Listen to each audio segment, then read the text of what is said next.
Bonjour les canards, comment ça va? Oh là, toute déplumée mademoiselle là derrière, on peut voir que c'est la préférée de tous les mâles. Bonjour à tous, aujourd'hui on va se faire un tour complet du potager puisque j'en ai pas fait depuis le début de la saison. Alors il y a du vent, j'espère que ça va pas être trop problématique. Renaud a acheté une autre caméra, un truc vraiment une caméra professionnelle. C'est un assez gros investissement, mais l'avantage c'est que là-dessus je pourrais mettre un micro chaussette et donc quand il y aura du vent, il n'y aura plus de problème. Maintenant il faut encore que j'achète le micro. Alors on va commencer au potager, ensuite on ira au verger et on va faire évidemment les serres.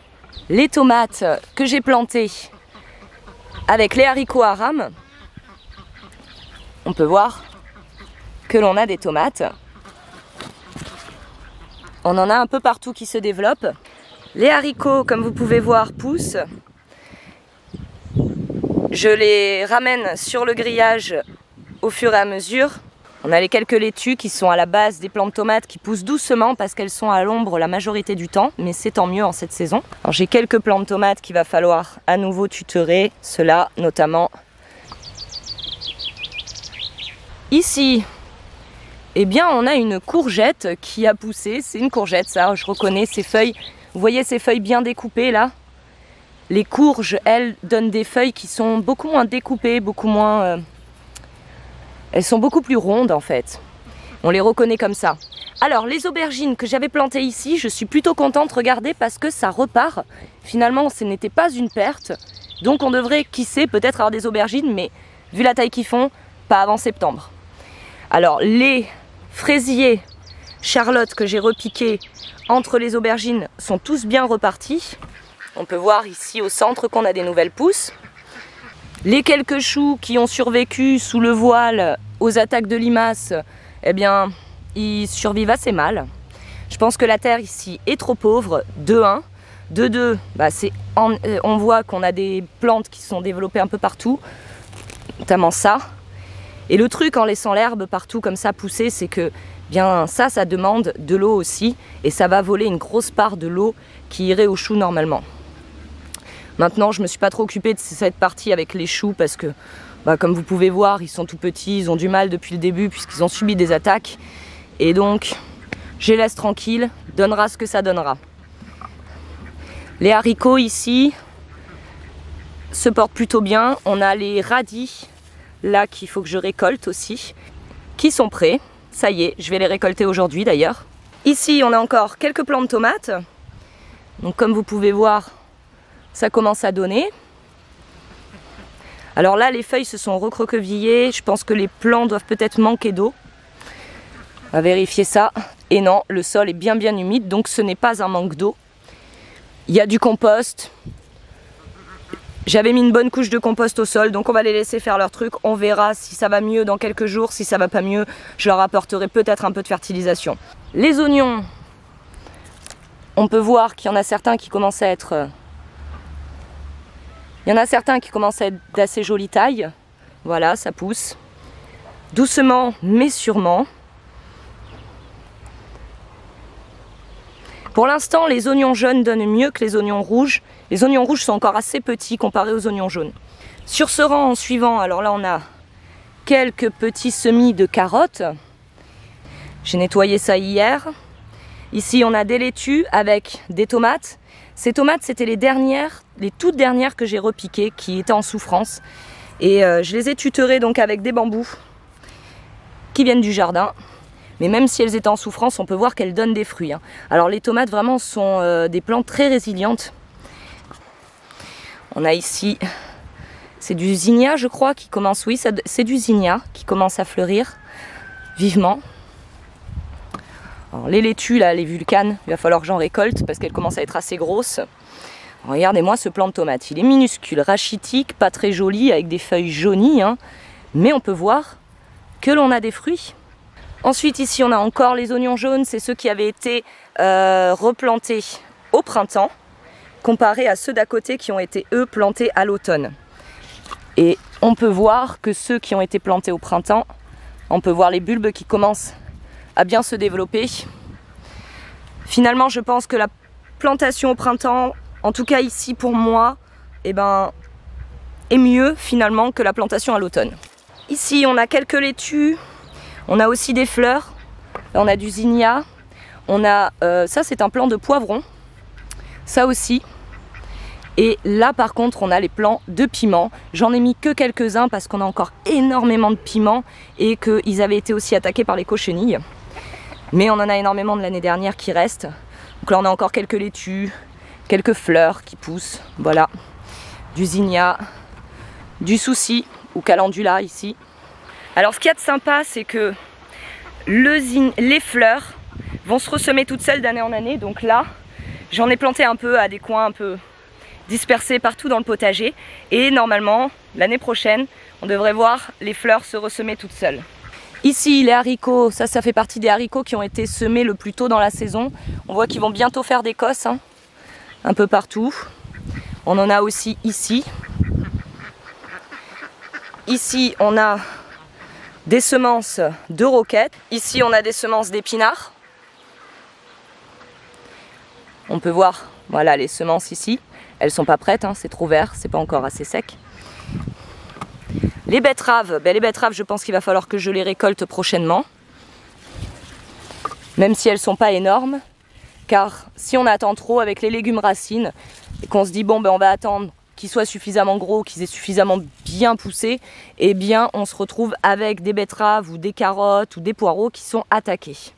Ici on a quelques carottes qui poussent, il va falloir d'ailleurs que j'éclaircisse. Le fenouil que j'avais planté ici, enfin semé ici, a assez mal germé, mais il y en a quelques-uns. Il n'est pas trop tard pour en ressemer. On a aussi des fleurs, ici, là. Ah, on va enfin avoir une fleur de calendula qui va sortir. Pour les petits pois, j'ai récolté la majorité. Maintenant, je laisse l'écosse pour pouvoir récolter les semences. Tout ce qui reste ici sur le rang de petits pois sera pour les semences. Ici, on a les courgettes, ça commence. Les fèves, eh bien les fèves vont bientôt être bonnes à récolter. Et je vais pouvoir ensuite, comme ça, faire un peu plus de lumière et de place. Ici, notamment aux courgettes qui sont semées au milieu. Comme vous pouvez voir, celle-ci est beaucoup plus petite que celle qu'on vient de voir précédemment et elle a été semée en même temps. C'est vraiment parce que la lumière passe assez mal au milieu des fèves. Celle-ci aussi est assez petite, mais ça va repartir, ça va repartir. On peut voir qu'ici, on est à la lumière, les fèves ne font pas d'ombre et le plant est beaucoup plus gros. Alors sur cette zone, il me reste seulement un pauvre petit pied de melon. Les autres ont été grattés par une poule qui est entrée. Ici, vers l'entrée du potager, on a les melons, les autres melons que j'avais semés, donc tous n'ont pas survécu. Voilà. Et ce qui est marrant, c'est que c'était dans un sachet de graines de melon, mais ce n'est pas du melon, je pense que c'est de la pastèque. Pour moi, c'est de la pastèque, ça, c'est pas du melon. Surtout quand on voit que c'est une variété de melon, je vois pas pourquoi ça donnerait des feuilles si différentes. Et ça, c'est typiquement les feuilles que l'on retrouve sur les plants de pastèque. Une très bonne chose à trouver au potager, des champignons. Ça, c'est fantastique. Quand on les trouve, on les laisse en place surtout. Ils participent à apporter les nutriments à proximité, aux plantes qui se trouvent à proximité d'eux, en fait. Donc on garde les champignons quand on en a au jardin, il ne faut surtout pas les retirer. Ici, on a le carré de maïs, ça pousse. J'ai buté les maïs avec du compost. D'ailleurs là, ça n'a pas été très bien buté, voilà. Donc j'ai buté les plants avec du compost, j'attends encore 2 semaines et dans 2 semaines, entre les plants de maïs, je sèmerai directement des haricots à rames qui pourront grimper dessus. J'attends encore 2 semaines pour leur laisser vraiment un bon démarrage puisque les haricots poussent très vite. Alors les pastèques poussent doucement. Voilà, comme je vous dis, regardez, vous voyez bien les feuilles, ça c'est de la pastèque. Donc je pense que l'autre plant là-bas, c'est bien aussi de la pastèque. On a quelques laitues qui ont été plantées aussi. J'ai replanté les tout derniers plants de tomates qui sont des tomates cerises en mélange de couleurs. Alors ce petit plant, je ne sais pas pourquoi, il est toujours recouvert. Tous les jours j'arrive, je le découvre. Les oiseaux doivent venir s'amuser ici. Donc il est un peu plus rachitique que les autres, il a du mal. Encore des tomates. Encore des tomates. De la pastèque. De la pastèque. Encore un plant, des tomates. Tomates. Tomates. Ici aussi. Ici, Les tomates qui sont contre la serre, qui ont été plantées avec des fraisiers gariguettes, les tomates se portent bien, les fraisiers je trouve un petit peu moins, ils repartent moins bien que les autres. Alors est-ce qu'ils étaient trop développés au moment de la plantation ou est-ce que à cause du le sol est peut-être pas suffisamment humide, c'est peut-être un problème d'arrosage plutôt. En tout cas les tomates elles se portent bien. Je les ai tutorées avec ces tuteurs en acier là, galvanisés. Je ne m'attends pas à ce que ça tienne tout le plan. Le plan va finir par se coucher, le tuteur va se coucher aussi. Quand on a une terre bien meuble, ces tuteurs là sont pas top parce que déjà ils sont trop petits. Donc même si on les plante dans le sol au maximum de la profondeur possible, ils sont pas suffisamment plantés en profondeur, le sol est meuble en profondeur. Donc du coup on se retrouve avec les tuteurs qui finissent par béner au milieu de la saison et les plants se couchent aussi. C'est pas bien grave, de toute façon j'ai fait avec ce que j'avais ici et surtout je dirais que j'ai assez de tomates. C'est pas comme si quelques plants qui allaient se coucher feraient beaucoup la différence sur cette saison. On peut voir que c'est des variétés différentes de tomates. Je les ai toutes plantées en les mélangeant sans me préoccuper des variétés. En extérieur je ne taille pas, comme vous pouvez voir ce plan. On peut bien voir qu'il n'est pas taillé. C'est pour ça qu'en extérieur je m'embête pas puisque j'ai pas besoin de savoir si c'est des tomates cerises ou si c'est des tomates indéterminées à gros fruits qui vont continuer à pousser en permanence. Là aussi, on a les tomates qui se développent. Et bien quand tout ça va commencer à mûrir, on va en avoir de la tomate. On a encore quelques plants qui donnent jusqu'à l'entrée de la serre, toujours plantés avec des fraisiers gariguettes au pied.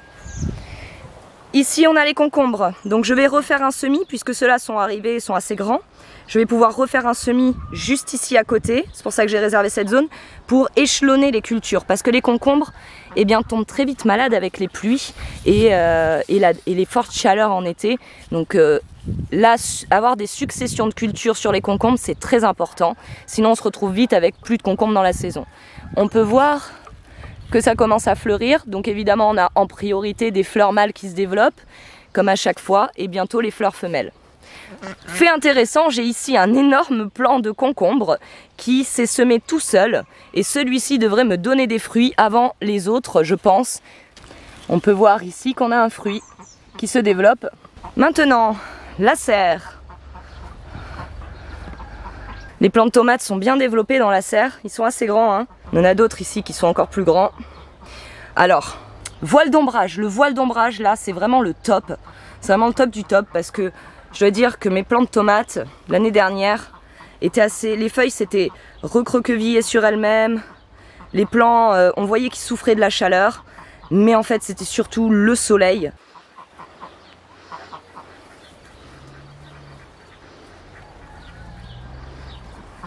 Maintenant, les plants qui ont été semés, je peux vous dire par rapport... Alors ici, on a un plant notamment qui s'est semé tout seul dans la serre. Et on a ici, juste là, les plants que j'ai semés. D'abord en motte, puis repiqués, en poche. Bien, les plants semés en motte ont rattrapé les plants qui se sont semés tout seuls. Donc finalement, on n'a pas tellement de différence, je pense, en tout cas au niveau de la fructification. Du coup, j'aurai pas forcément des tomates plus rapidement sur les plants qui se sont semés tout seuls, en comparaison des plants que j'ai semés en motte. Ici au milieu, comme c'est là où le voile d'ombrage nous ombrage le plus la serre en journée, c'est aussi là où j'ai semé des laitues à la base, donc des tomates, et elles se portent relativement bien. Maintenant on va aller voir le verger, puis la serre à piment et poivrons. Alors ces plants de poivrons, ce ne sont pas des plants que j'ai semés, puisque les miens ont été attaqués par les cochenilles. Donc ceux-là viennent de la jardinerie Truffaut.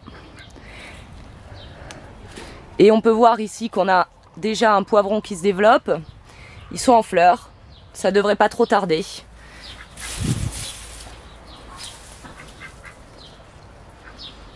Ils se portent relativement bien, même si je trouve que la croissance est moins rapide qu'avec les plants que je sème ici, normalement. Ils sont remplis de fleurs, toutes ces fleurs donneront des fruits. Qu'est-ce qu'elle sent bon cette serre, avec la menthe. On a de la menthe ici, tout le côté là. Cette menthe, elle avait été plantée au départ là-bas dans le verger et elle est venue se répandre ici dans la serre. Évidemment, puisque en hiver, ben, la menthe, elle profite de la serre. Donc elle est venue se répandre ici et ça sent super bon, je peux vous dire. Le verger, ça commence à être un peu la forêt vierge. Donc les courges poussent. Hein. Elles vont bientôt commencer à fleurir. Les pommes de terre, comme vous pouvez voir, commencent à fleurir. On a aussi de la bourrache qui s'est semée toute seule. Hein. On a aussi quelques courges que j'avais semées à côté des pommes de terre.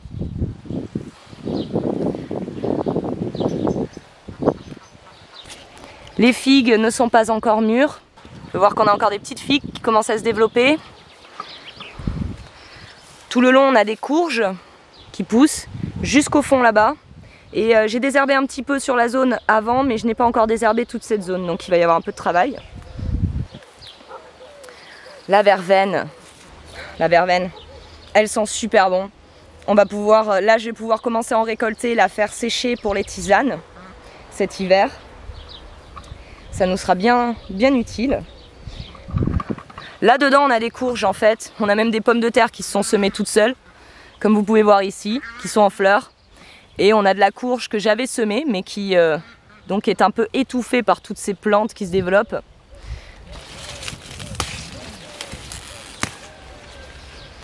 On peut voir qu'on a encore des courges là. On en a une ici qui va aller se promener sur le grillage bientôt. On a de la vigne qui s'est bien développée cette année, je trouve. On a encore un plant de vigne juste là. Et regardez-moi ces prunes. Toutes ces petites prunes là. Elles sont pas encore tout à fait mûres. Hein. Elles sont encore un petit peu dures. Mais bon, on va pas manquer de prunes. Hein. Quand elles sont encore un peu vertes comme ça, elles sont amères. Ah, elles sont trop dures. Et elles sont amères pour l'instant. Donc je vais attendre encore un peu.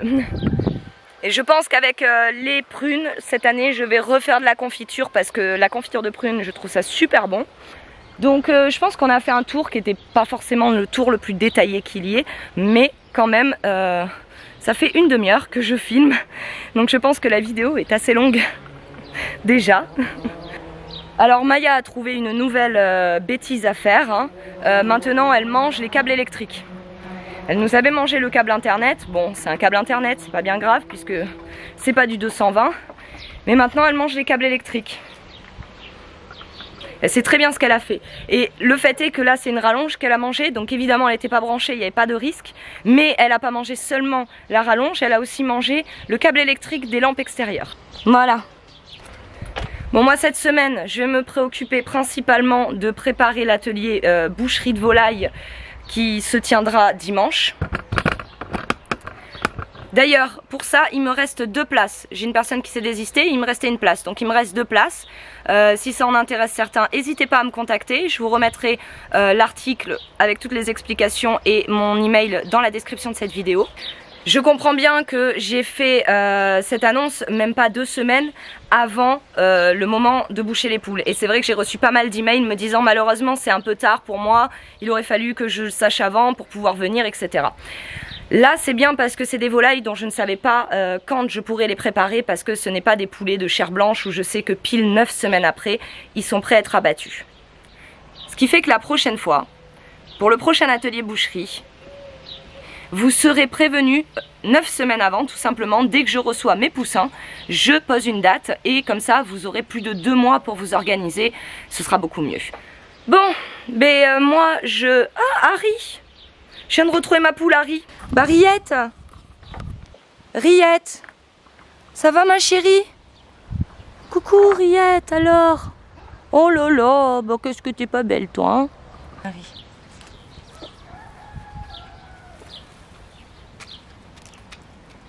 Oh, elle avait faim ma pauvre petite Riette. Hein. Ça fait 2 jours qu'elle a voulu entrer ici parce que les coqs la pourchassaient.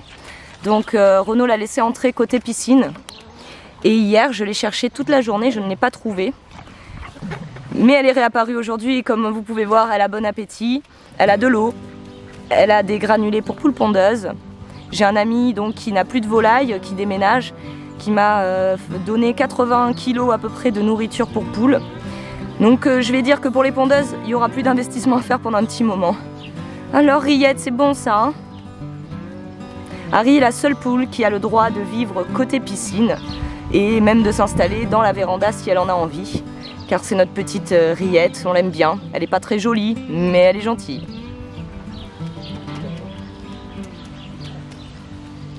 J'arrête.